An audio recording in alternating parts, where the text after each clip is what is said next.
ئیمان خۆشە بەڕێز ئامۆژگاریت بۆ پەیامت بۆ مسلمانان بۆ ئەوەی ژن و مێردەکان بەختەوەر بن و ژیانێکی پڕ خەیر و خۆشی بگوزارێن. پەیامی بەڕێزتان و ئامۆژگاری جەنابتان چی؟ من خۆشحاڵ بووم بەم دەرفەتە زیێڕینانی کە جەنابتان ڕەخسانتان خۆی گەورە بەرەکەت بکاتە دین و ژینی هەموو لایەکەوە.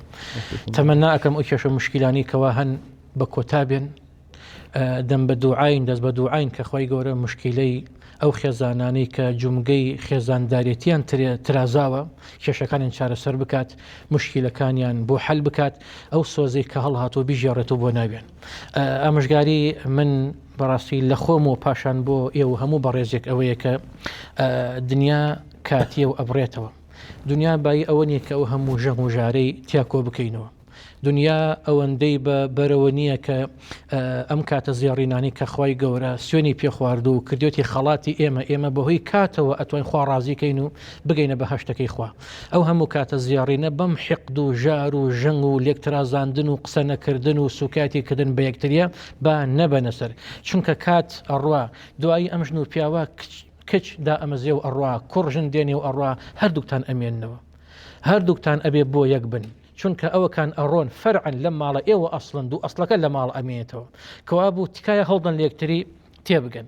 دووەم ئارام بگرن لەسەر ئازاری یەکتری، ئارام بگرن لەسەر ئازاری یەکتری بە سەبر. خۆی گەورە فەرمی وئین تەصبیروا وتتقوا لا یضرکم کەیدهم شەیئا. داوای تەقوا و سەبرمان لێ ئەکا بۆ ئینسان پشت بەخوا بگاتە مەرام و نەیارەکان دەستیان نەگاتە ئەمەن. سوپاسی خوا بکەن لەجی ئەو هەموو کێشە و مشکلی کەوا خوڵقاندووتانە، سوپاسی خوا بکەن کە ماڵێکی خنجیلانی جوانتان هەیە، سوپاسی خوا بکەن کە خوا مناڵی پێداون کە ئیشارەتێکمان پێدا ڕەنگە چەندین ژن و پیاوی بەڕێزی محتەرەم هەبێ کە چەندین پاری سەرف کردی بێ ئێشتا خوای گەورەی ئیرادەی وای مناڵێن پێنادا بەبێ ئەو کولفەی خوا مناڵی پێدان.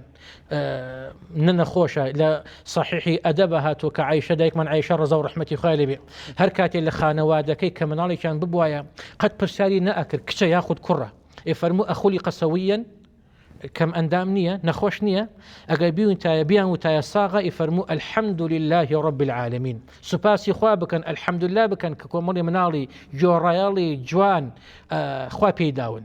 یعنی سوپاسی نیعمەتەکانی خوا بکەنە جێگرەوەی ئەو هەموو قین و ژاری کەوا کۆتان کردوێتەوە. هەوڵ بدەن بۆ خۆتان بژین، چاو لێ کەر مەبن.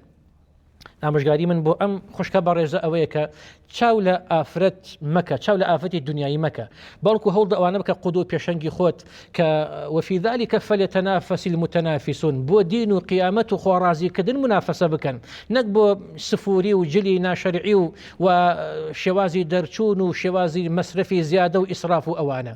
یعنی وەکو خەڵک بژیت زەرەر ئەەکەی لەبەر ئەوەی سروشت و طبیعەتی خۆتت لێ تێک ئەچێ، پیاویش بە هەمان شێوە. یعنی هەوڵ بدەن بۆ خۆتان بژین لەبەری خۆی گەورە بەرەکەت بژێڕێتەوە بۆ ناوتان لە پاش ملە ئاخر خاڵ. بۆ ئەو ژن و پیاوانی کەوا کێشە لە نێوانیانە دروست بووە، بۆ ئەوەی خۆی گەورە ئاگرێک بەسەر ئاگرەکەتان بژێنەوە ئەوێکی بەسەرا بکە لە پاشملە دوعا بۆ یەکتری زۆر بکەن. کاتێک کە پیاوەکە دەرەچێت لە دواوە دوعای بوو کە خۆی گەورە هیدایەتیدا، کاتێک کە خەزانەکەت لا نییە لە پاشملە دوعای بۆ بکە کە خۆی هیچ هیدایەتی ئەم ئافرەتت بدا، لەبەر ئەوەی پێغەمبەری خوا عەلەیهی السەلام فەرمووی دعوة المرء المسلم لأخيه بظهر الغيب مستجابة.